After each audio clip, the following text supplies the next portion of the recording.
All right. Welcome to Privacypass at IETF 13. This session is being recorded as usual. You're probably by this time all familiar with the note well. If anybody isn't, you can quickly get a refresher here or look it up online. As always, so for participants in the room, if you want to speak at the mic, please add yourself to the queue. And also you need to log into the meeting using the barcode or the QR code up there so that we can get you counted on the blue sheets, the attendance. All right. Some more information about the agenda. We don't think we need to go in there. So for our agenda today, we do need note takers. Is there anybody who's willing to take notes in the CodeMD? Either online or in the room here? Let's see if I go to...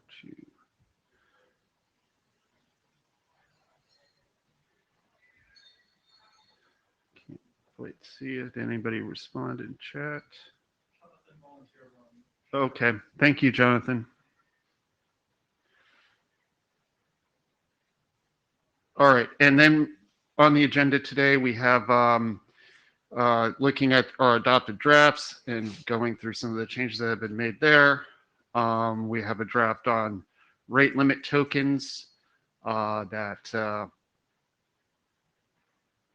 we are that we may adopt. So we'll have a presentation on that. And then if we have time, I don't know if Mark is here, but there's some updates to the centralization problem. We weren't sure if we were going to have time for that presentation, so I don't know if Mark is going to attend or not. But if he is, we can get him to give us an update. Are there any other additions or modifications to the agenda? Or Ben, did I leave anything off?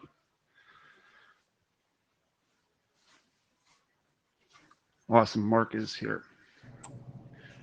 All right. Good. We only have 1 hour, so let's see how fast we can move. All right. Well, then let's go and get started with the core drafts.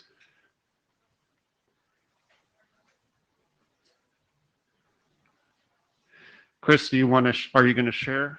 Yeah. Can you stop sharing? Yeah, I can just do this. I think that'll do it. Need to, thank you.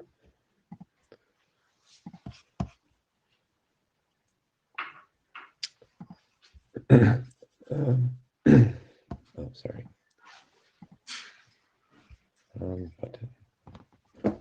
Okay, morning everyone, or afternoon everyone, I guess. As Joe said, this is just going to be an update on the two core documents, the architecture and the authentication scheme documents. So for the architecture, the biggest change that went into the last revision was sort of an exploration of deployment considerations for ways in which you would use Privacypass in practice and what the implications are on sort of the privacy posture of the protocol with respect to clients. We'll kind of go through the main highlights of those deployment considerations here and talk about next steps for the draft after that. As a reminder, the architecture draft since or as of the last meeting was sort of updated such that it's now split into like two sub protocols in which there's this issuance protocol that clients run with an attester and issuer for the purposes of acquiring tokens for use in interacting with an origin via the redemption protocol later on. In the architecture document describes what the role of the attester is and the issuer is in the issuance protocol, as well as what the role of the origin is in the challenge and redemption protocol. Tried to orchestrate things such that the redemption protocol is really simple and lightweight, and doesn't really put a lot of burden on the origin. Conversely, the issuance protocol, therefore, sort of encapsulates all of the complexity of new token types and I guess, relevant privacy properties of those different issuance protocols. Yeah, that's pretty much sums it up, I guess. The overall flow of the protocol sort of looks like this, if you recall. So the origin of the server on the right hand side generally would ask the client, when it wants to wants the client to present a token, simply ask the client, can you attest to some particular property and give me proof of that particular property via a token. And then the client would then go off and interact with the issuer and the attester through the issuance protocol to produce a token and then present it back to the origin. And the trust relation is such that the server trusts the issuer that is issuing tokens in this particular arrangement, and the issuer trusts the attester that is attesting to particular properties on behalf of the client. In the latest version of the architecture document, we've introduced this notion of context. So for example, during the redemption protocol, there's a redemption context, and the redemption context sort of encapsulates all of the things that the origin of the server would see about the client during its interaction with the client for the purposes of redeeming a token. So that might be the origin name itself, because the origin is information about that particular redemption context. Might be the timestamp of the redemption event. Might be the client IP address. Whatever information there is about a particular client interaction when redeeming a token with a particular server. And likewise, there's an attestation context that is present during the or sort of encapsulates all of the per client information that the attester sees during the issuance side of the exchange or side of the interaction. It's the exact same sort of thing. So it's all the information that the attester sees about the client, including timestamp of the event, all the client's IP address, whatever other relevant metadata or information is representative of that particular issuance event. And if you take a step back and ask yourself, what is, at least in a deployment of Privacypass, what is meaningful privacy? Because for most uses of Privacypass, we're trying to use it for purposes of improving client privacy. Mind you, there are applications of Privacypass where you may not care about privacy, but for this particular scenario, we are. So in the meaningful privacy we claim in this particular setup is that there's no single entity in the system that can link per client information and per server information sort of across these contexts, this attestation and redemption contexts. And of course, the way in which you deploy Privacypass has an impact on who sees what in the interaction, and also has an impact on sort of what the client has to do when it's interacting with these different parties in the system in order to achieve this goal. So take, for example, what we call the joint deployment model, which is basically how Privacypass is deployed today, where the client interacts with an attester and a server for the purposes of solving CAPTCHAs as an attestation mechanism, and then spending tokens as a way to demonstrate that they solved CAPTCHAs at some point in the past. In this deployment model, the attester and server are the same entity. And so they have basically a shared view of the client during both interactions. They share the same IP address, or they will share their view of the client during the CAPTCHA solving process, as well as the presenting the token of the redemption solving process. As a result, sort of meaningful privacy in this particular arrangement means that the client has to either separate itself across interactions over time, so that across different redemption events or across different attestation events, it appears as sort of a different client, or over space, such that and when interacting with the attester or the server, it appears as a different client, or it's sort of unlinkable with respect to an attestation and redemption event. So if you're looking at the time separation aspect of this, this is where things like, are unlinkable tokens, sort of the basis of the Privacypass protocol come into play. You can't, we use like unlinkable tokens that are issued through like blind signature protocols or OPF protocols or whatever,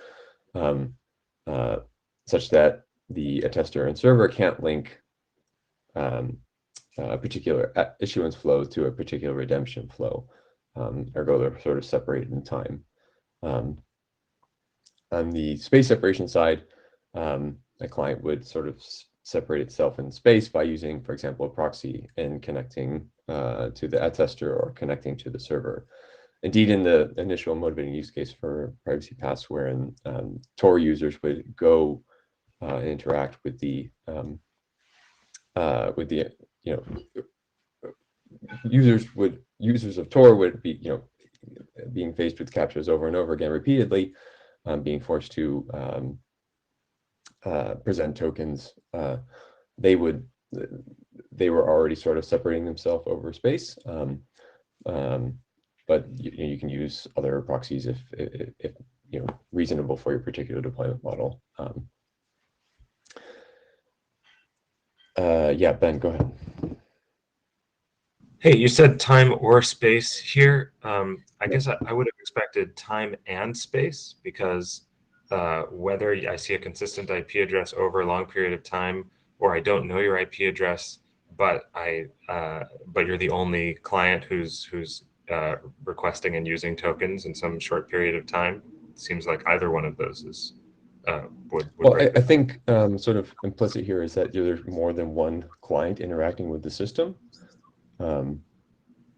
Right. Otherwise, like none of this really holds. There's no really privacy to be gained. So certainly, if there's only one client that's asking for tokens and spending them, doing any sort of separation over time or over space doesn't really help. So. Right. I mean that if you don't have separation over time, then you're sort of necessarily the only client. That's because in any sufficiently short time window, there's only one client. Sure, and that's why in this particular model, non-interactive tokens sort of like are the most sensible variant, in particular because spending a token or redeeming a token does not mean that you like went off and fetched it in real time. It just means that at some point in the past you have fetched a token. So there's like a sort of a natural separation between the two over time. Whereas if like all of these, if they were interactive tokens rather, then there would be sort of no time separation, and you could link attestation and redemption together, presumably by like timestamp or what have you. Right. It seems like you could, in that context, you can do that linkage even if you have space separation. So it's not that you need, this is why I'm saying it's not that you need one or the other. It seems like you need both.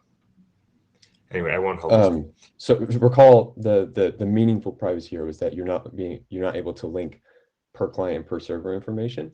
So although you're able to like link these two events together, presumably by the timestamp, you're not linking, you're not sort of revealing any per client information by virtue of using a sort of a proxy and interacting with the server, the attester or server in that particular case.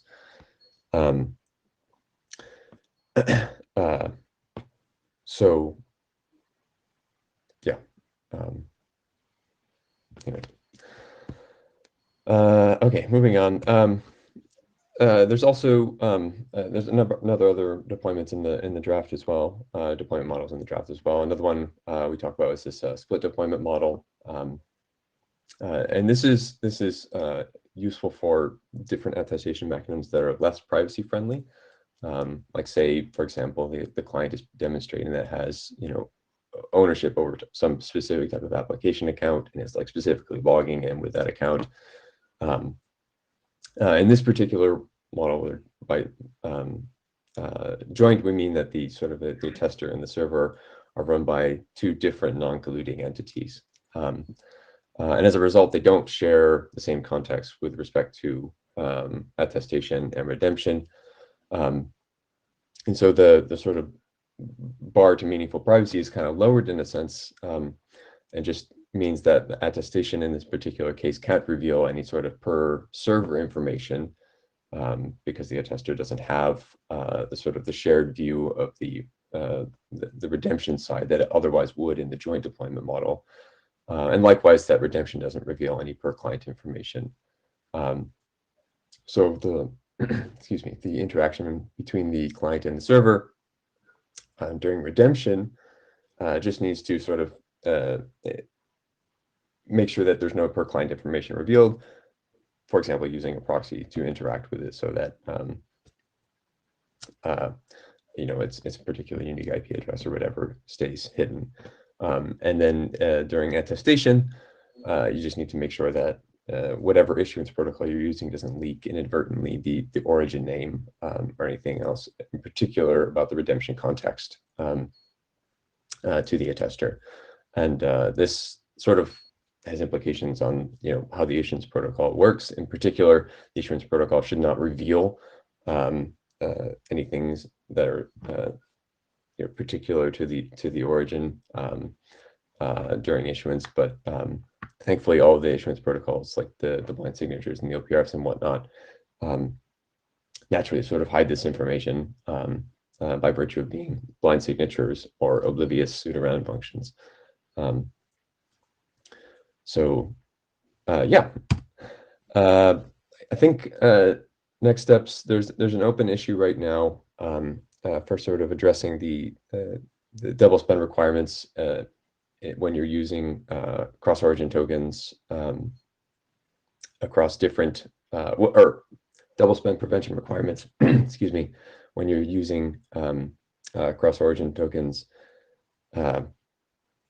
which means that, like, say, for example, you have two origins that both accept cross-origin tokens. They both have to sort of share double spend prevention state. Otherwise, a client could spend a token at either one of these particular servers. And I don't think we explicitly sort of make that obvious in the draft right now. So there's just an issue to sort of call that out. There is also some existing sort of privacy parameterization in the draft, which sort of describes, if this is the sort of size of the anonymity set that you want for particular clients, here's how you should arrange your issuers and arrange your attesters and whatnot. But it's still sort of kind of highly dependent on the previous incarnation of the architecture draft. So we just need to kind of go through and update that. And then there's been a sort of a longstanding issue to address centralization, although with Mark's draft, we may be able to, or may consider just simply punting the discussion there, or conversely folding his some of his text into this architecture document and closing out the issue. I think at that point, we will have sort of discussed and covered all of the different architectural properties of the system that are relevant to how you would deploy it, how you use it, and what the resulting privacy posture is for clients. I think we could either park it or move it into working group last call and focus our efforts elsewhere on the issuance protocols. But that's pretty much it. Anyone have any questions before I hand it over to Tommy to talk about the architecture or the authentication scheme? If not, Tommy, do you want me to stop sharing so you can pull it up, or do you want me to just advance for you?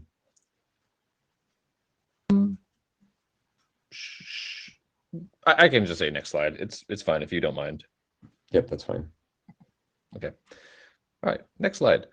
Great. So I'm going to talk about the authentication scheme.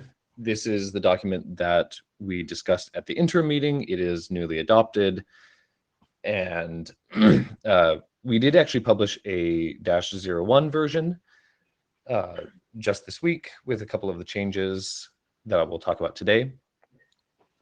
These are mainly minor terminology changes to some of the fields in the struct that should hopefully make it clearer. And the other thing we wanted to cover today was the fact that we want to be able to stabilize this challenge and response format to make sure that people doing deployment experiments and interop experiments have something that we are comfortable with. Next slide. Okay, so for the changes in the 01 document, the main thing was renaming some of the terminology.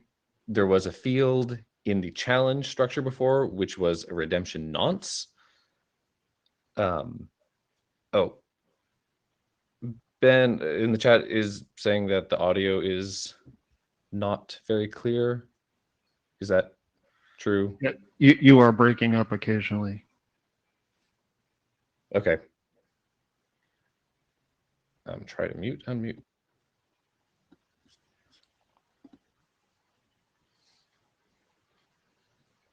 All right. I will just try as best I can. I'll speak a little bit more slowly. So the redemption nonce is renamed to the redemption context. Generally, this is because this field was not necessarily a nonce. It's really just some server chosen context that they want a token bound to. And I want to point out that the fact that you have this redemption context in a challenge doesn't actually make the token issuance interactive, as in saying that the client needs to fetch a token immediately.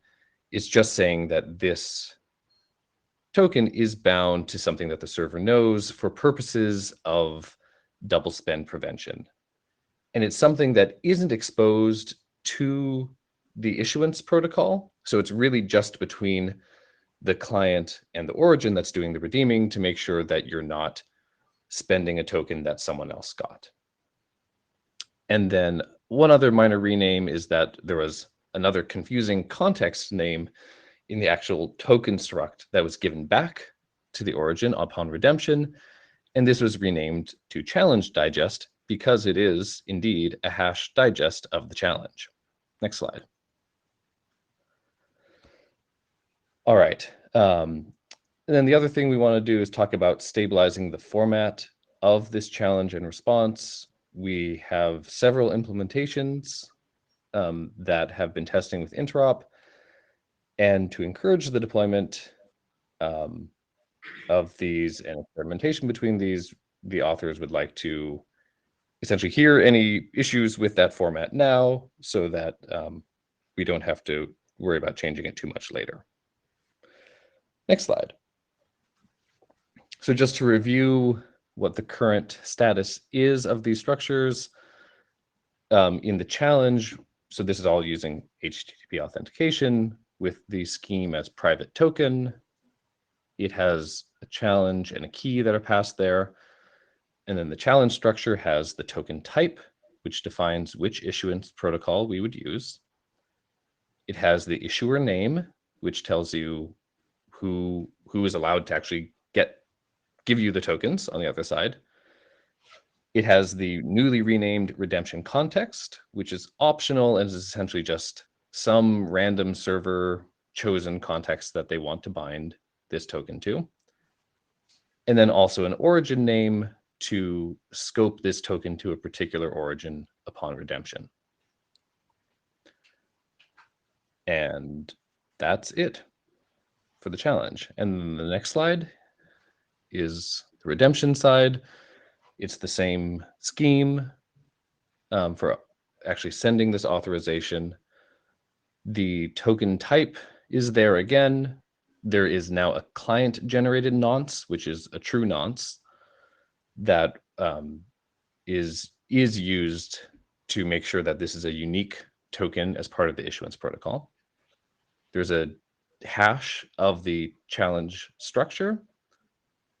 There is the token key ID used, and then there are all the bytes that are specific to the issuance protocol this is based on the RSA blind signature, the OPRF, etc. I see a question from Ted in the chat.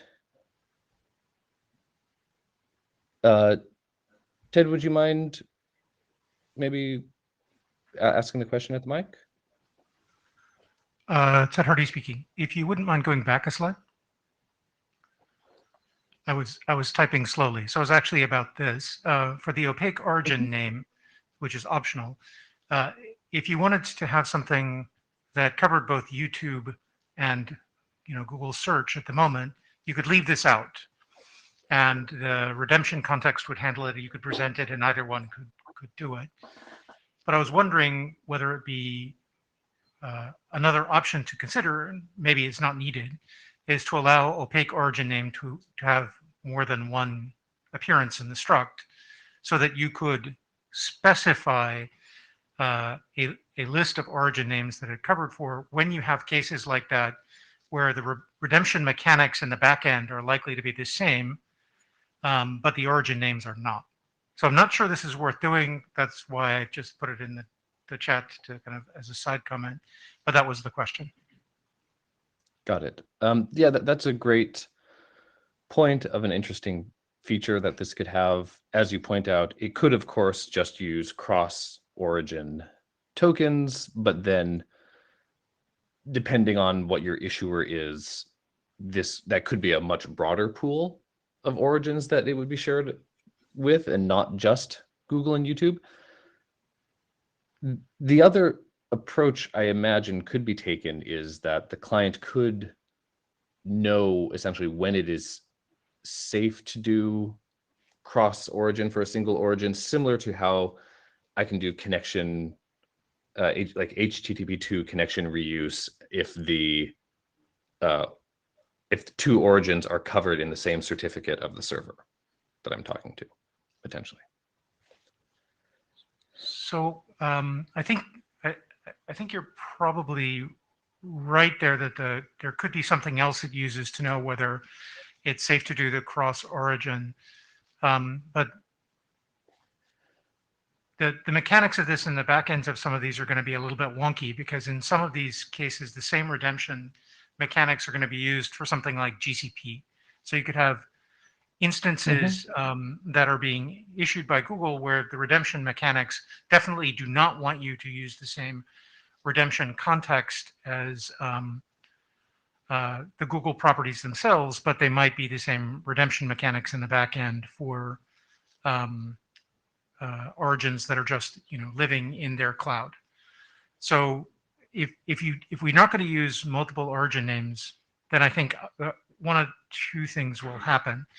Either cross origin is going to be very, very common to major services, because many of them have more than one name from the point of view of HTTP origin, or you're going to have some other system to kind of figure out, oh, okay, what I'm going to actually use to figure out whether it's cross origin safe is my last contact for them, what all of the subject alt names were in the certificate, or something like that.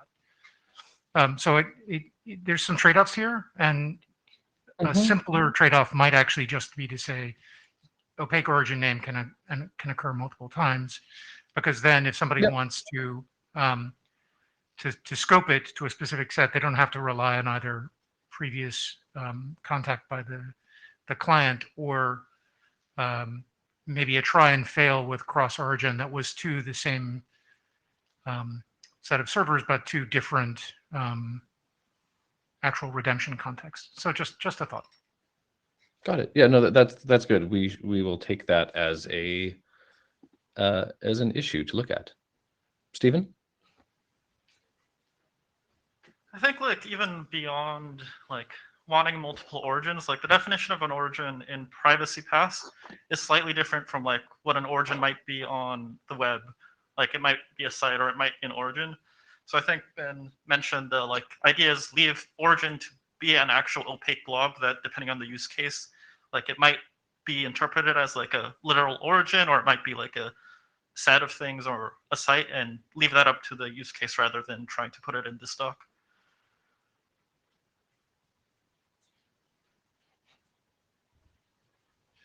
All right, thank you.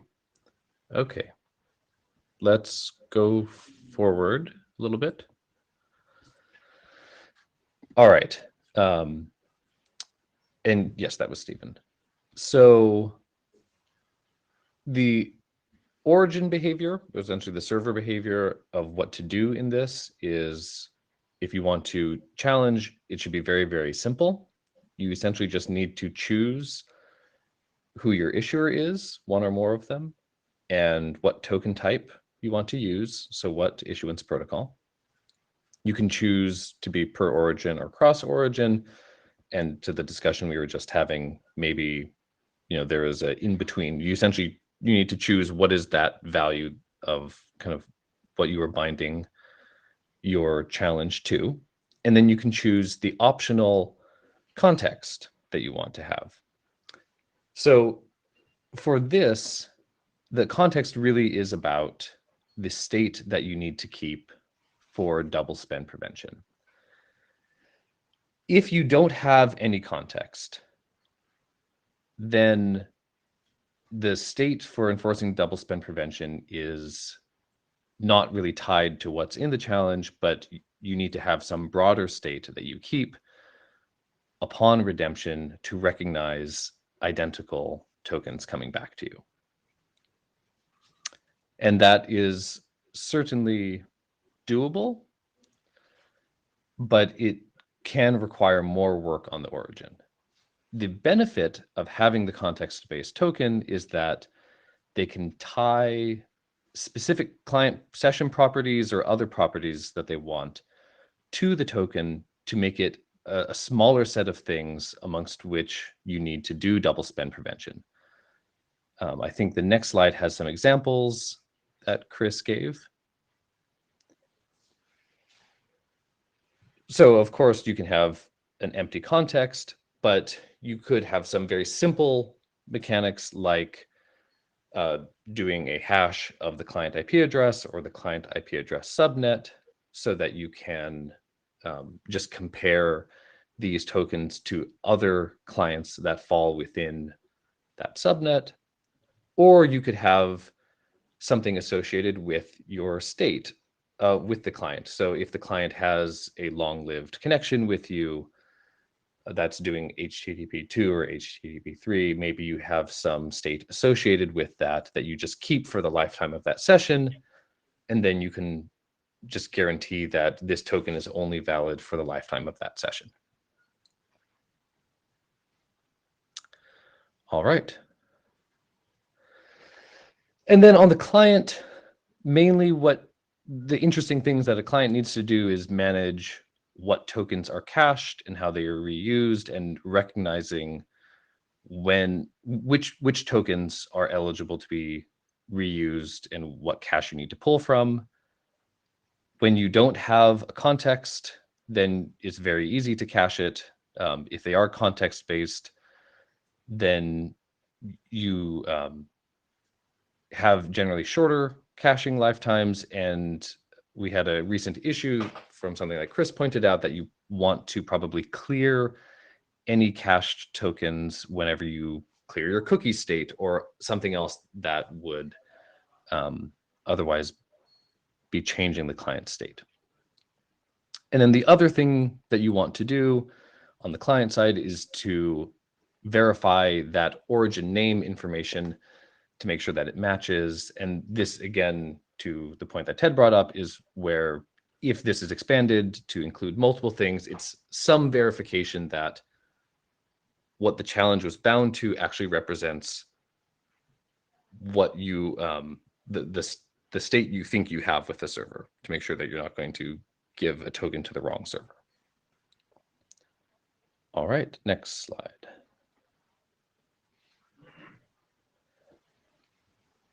All right, so based on this discussion, it sounds like we have, one issue where we want to kind of dive in a bit more to this origin name.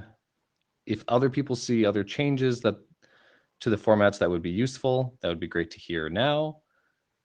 And other than that, we plan to continue polishing the document and doing interop testing. If people are interested in testing with this, let us know. Any other questions?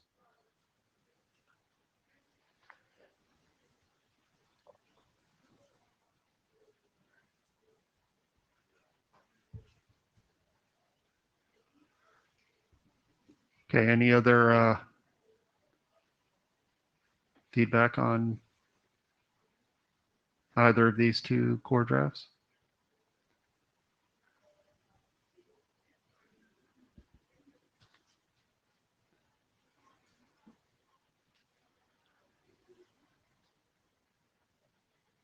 All right. All right. Chris, are you presenting the next draft as well? I'll share slides. Tommy and I are going to kind of do it together. Okay. Yeah, we'll go back and forth. All right. So next we'll talk about a secondary issuance protocol. So the main core issuance document talks about RSA blind signatures and OPRF. And these are just very, very basic usages of those protocols. But we have another issuance protocol that has been defined specifically to allow per origin rate limiting. Next slide, please. So rate limiting is a very, very common part of fraud prevention and anonymous access across the web and in apps. And often it's something that does rely on tracking cookies or client IP address. And so it's not a great thing for user privacy. And just first to give some background on how this is commonly done with something called token buckets, Chris is going to walk through some examples.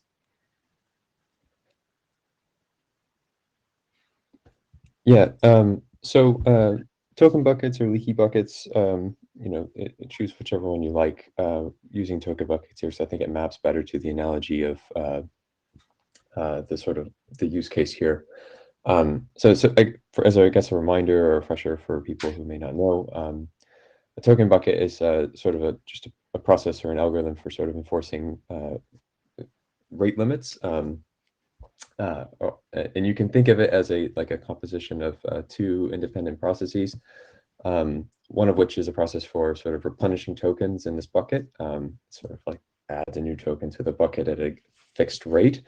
And the bucket has a particular size or capacity, after which, if it's full, you can't add any more tokens. If it's empty, you can add the tokens. And then you have another process that removes tokens from this bucket. And this process that is removing tokens is typically representative of something that wants to access a resource, like send a packet on the network or send an API call or do whatever, basically. And the token bucket just the internal check is basically, are there tokens available to service this particular request?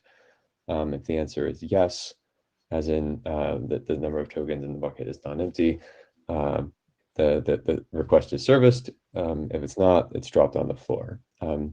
Leaky buckets are sort of the mirror image of this, and also commonly used to implement rate limiting. But as I said, this is, I think, a simpler mental model. Internally, if you're to sort of open this up, take a look at the sort of token replenishing process first.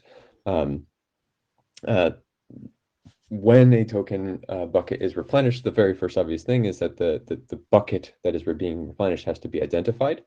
So in this particular case, you can think of it like, there's a hash table inside, and the hash table has a particular index, and the value associated with that particular index maintains the count.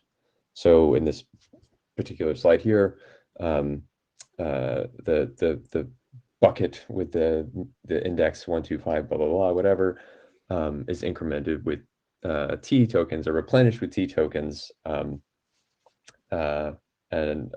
previously where it had N, now it has N plus T. Pretty straightforward. On the redemption, or the resource request side, similarly, the bucket has to be identified, and so that involves going into the hash table. And And then depending on how many tokens your particular request corresponds to, maybe it's like, you know, if it's a packet of size n bytes, there needs to be n tokens or whatever. Here we're just saying that each request counts as one token. The algorithm identifies the bucket, decrements the count by one, and if it's greater than 0, surfaces it. If it's not, it just drops it on the floor. And that's basically it. It's pretty straightforward. You know, you have to identify bucket, and either you increment tokens or decrement tokens, and act accordingly, or service requests accordingly. Back to you, Johnny. All right, thank you. So that's how these schemes normally work. So why is this interesting for Privacypass? So specifically, these rate limiting schemes, which are used for both fraud prevention as well as things like metered paywalls, really break down when the clients have more privacy, because they end up sharing the rate limiting buckets. This is because of Tor or proxies or VPNs, or just being on a shared IP on a public network. And a basic Privacypass token is useful for the cases where I'm just going to get really gratuitous CAPTCHAs. But it's not always enough, both for some functional use cases like the metered paywall, but even for some of just the CAPTCHA prevention cases. So a basic Privacypass token says that a device or a user passed some check, but it doesn't stop that device from overwhelming what the service would allow if that service wants to have a pretty low rate limit. So I could have a bunch of legitimate devices that are being used as a click farm or a CAPTCHA farm, or I'm just trying to get around something like a metered paywall. And so we have a concern that in many of these cases, we're still going to degenerate to people being blocked, even if they're using basic Privacypass. Next slide. So on the left, we have our basic tokens, and these are about attesting to a user device legitimacy that you could do a CAPTCHA, etc. And it's good for replacing the CAPTCHA to improve the confidence around a specific user or device. And then the rate limited token variant does that, but it also is attesting that your access rate for this origin was below a certain threshold. And this adds mitigations, doesn't completely solve, but it adds a lot of mitigations against devices being used as a click farm or CAPTCHA farm. And it also allows you to work with things like metered paywalls, even without giving away user privacy. Next slide. So the rate limited token issuance protocol is extending the basic issuance protocol that's used for RSA blind signatures. It shares most of the same structure, and it essentially adds a bit at the end that the attester and issuer boxes will use. And so this does rely on the attester and issuer being separate, which is not a requirement for basic Privacypasses. And in this model, the attester, which is the thing that sees the client identity, maintains a counter for how many times a given client has accessed an anonymized identifier for that origin. And so these attesters are trying to learn a stable mapping between the client and the origin based on a per client secret. It's anonymized using a per client secret and a per origin secret. So the attester cannot learn what you're going to, just that it is a unique thing within a given time window. The issuer is responsible for providing what the rate limit is and telling the attester during the issuance protocol, by the way, for the thing that this client is accessing, they should only be allowed to access it either, let's say 3 times per hour or 5 times per month. It could be a fairly wide range of rate limits. And the attester is the one responsible for failing the request if that rate limit is exceeded. Next slide.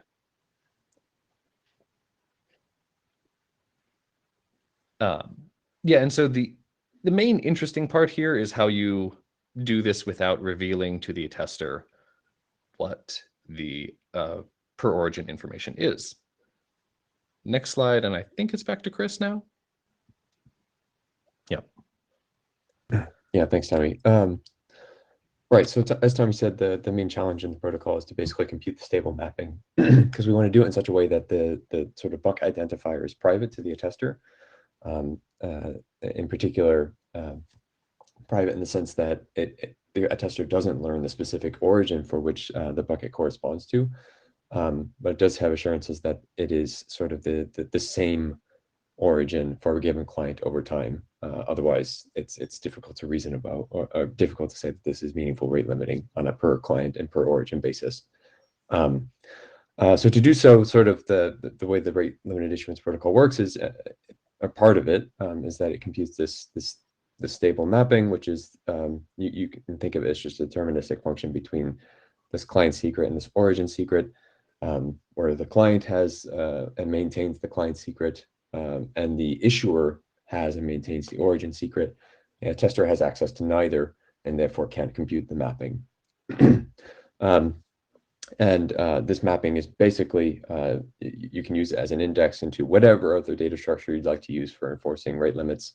So if you think back on the token bucket example, you would use it as for example, the hash table index it would use to store and associate your counts, or your token counts for that particular client per origin bucket. And so the flow would be the tester computes the secret, or computes this mapping, looks up in this table, and then basically applies the rate limiting policy. If you were to map this to sort of the flow, the issuance flow between the client and the tester and the issuer, sort of hand-waving massively over sort of the underlying details in terms of how this stable mapping is computed, reserve those details to the document. Basically, the tester's job is to, in interacting in completing this protocol between the client and the issuer, is to compute the stable mapping, decrement account, or rather, I should say increment count. You'll find that the slide is hilariously wrong in terms of like the algorithm, but like hopefully the idea is clear.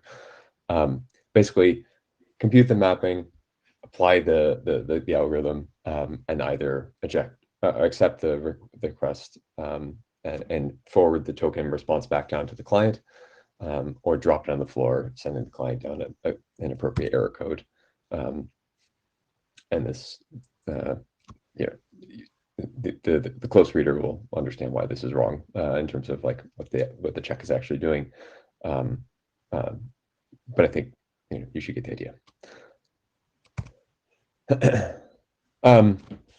So I think that the novelty here is that we build on this new scheme that we're presenting at CFRG next for computing these stable mappings. In particular, this what we call a signature scheme with key blinding. It looks something like an OPRF, but it's not quite an OPRF. If you're interested in sort of learning more, I encourage you to pop into the next session and check it out. As Tommy said, it does require split deployment for meaningful privacy, in particular because the issuer does need to learn the origin name in order to associate and use sort of the right per origin secret for computing the stable mapping. And as a result, the attester, who cannot learn sort of per origin information, thinking back on what we think of as meaningful privacy, needs to be a separate entity. There are to date a couple different interoperable implementations of this particular variant. using the signature scheme with ECDSA. Previous incarnations of this draft used EDDSA for the crypto, but we've since changed that. We could bring it back, but I guess we're not particular on the type of crypto here. And there is security analysis underway for sort of both the new underlying cryptographic scheme as well as sort of how it plugs into the larger rate limited issuance protocol and what the resulting privacy properties are. So at this point, as I said, without going into sort of the crypto details, I think those are perhaps more useful for offline discussion or CFRG in particular. We want to know if the working group is interested in adopting this draft. And I will stop here and turn it over to Joe and Sean, or Joe and Ben, sorry. Okay, Ben.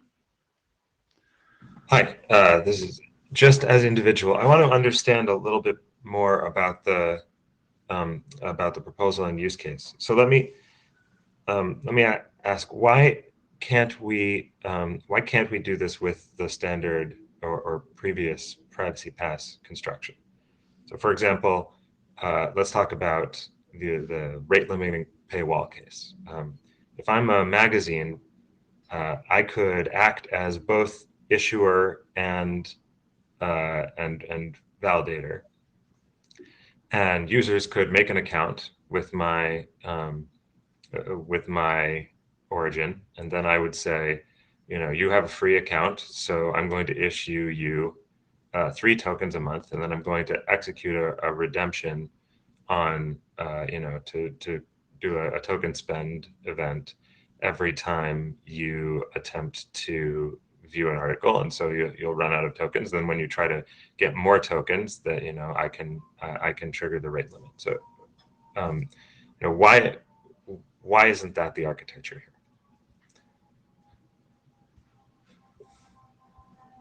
here? Tommy, you want to take this, or? Yeah, that's fine. So, I mean, yes, you're right that if I'm willing to create an account with the origin, and you could definitely use it for that case. This model is more for when you haven't created an account, because if I can create an account with the New York Times, I can already read my articles, and that's not an issue. I think the more interesting case here is talking about the cases where you're trying to rate limit for the fraud prevention case. Let's say the actual account creation time, right? So if what I'm trying to do is prevent device farms from creating a bunch of abusive accounts, that's a case where today they may use CAPTCHA plus rate limiting on IP addresses, etc. And the basic token issuance there isn't always going to be enough, because that will still not give you confidence that these aren't abusive devices. So it's specifically for the anonymous case.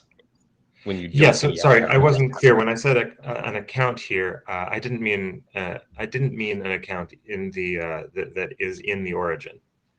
I mean an account that is not linkable to the origin. So it is the account is in a separate origin, but it is providing the tokens. It is acting as issuer in standard.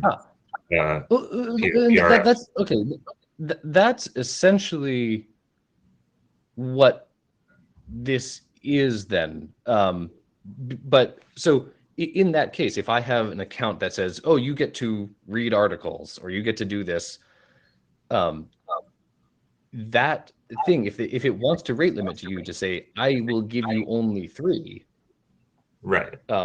It kind of needs to know what those are for. Like, unless you're setting up a new one of those accounts for every service. So like if I have So you're thinking I have like a new one-to-one mapping of like some other rate limiting service. Right. But I think the issue then is at that point, it sounds like it would be fairly easy to know when I signed up for that service, like, oh, this is the service to give me tokens for the New York Times. And so that thing does know when I am getting those. Tommy, you're saying that the thing that has the account, the free account, as Ben described it, would then basically learn the browsing history of the client? I guess you could get the tokens earlier still, but still, like, if it's enforcing... You're having this per origin state somewhere that, like, essentially someone is needing to keep track of, these are all of the sites you want to sign up for accounts on, or all the sites that you want to be able to read articles on.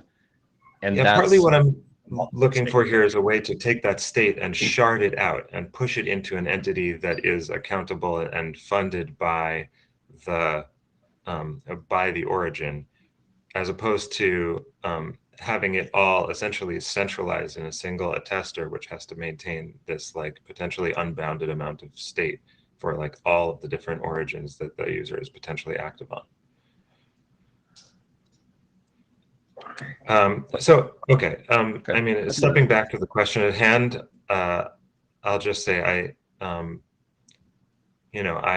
my feeling as individual here is that I wish I could see a little. I wish I were a little more confident that that this is the simplest solution in the broader architectural context.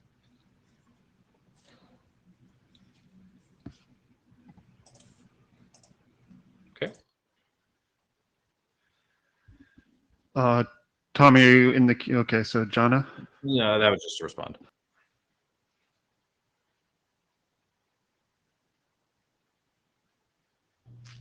Jonna.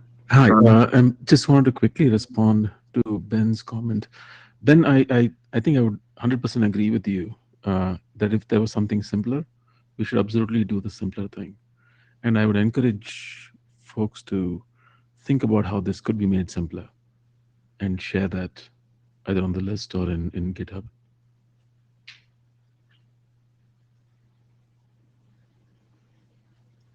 Yeah, I just wanted to go on that. Oh, John, are you done? I'm sorry. Yes, I assume you're done. Thank you.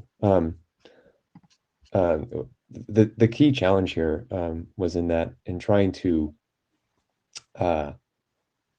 build in a mechanism for sort of keeping the state.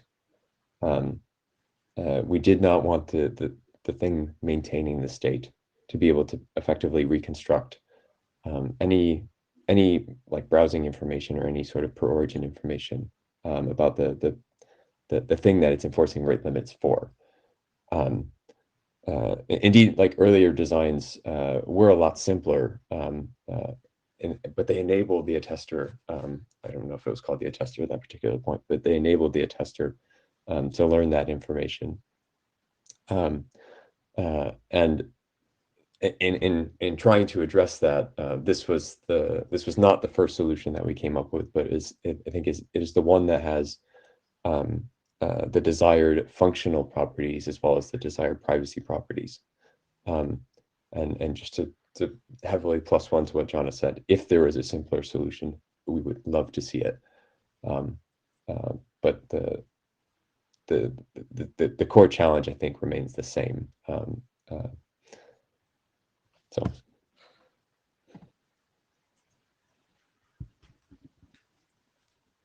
Okay, I think we're just about out of time. So I think we'll have to continue this discussion on the list, and maybe we'll try to get an interim before the next IETF to discuss this and some of the consolidation issues and other topics. All right, thank you very much. And for folks in the room, if you didn't check in, I think you might still be able to check in. We want to make sure we count everybody. Thank you.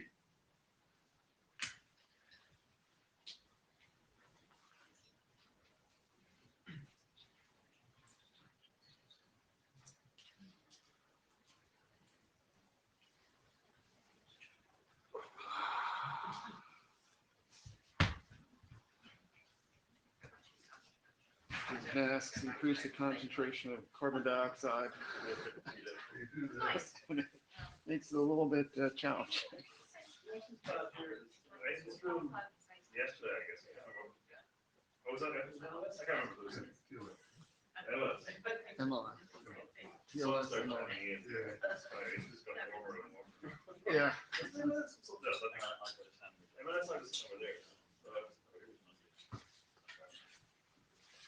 Anyway.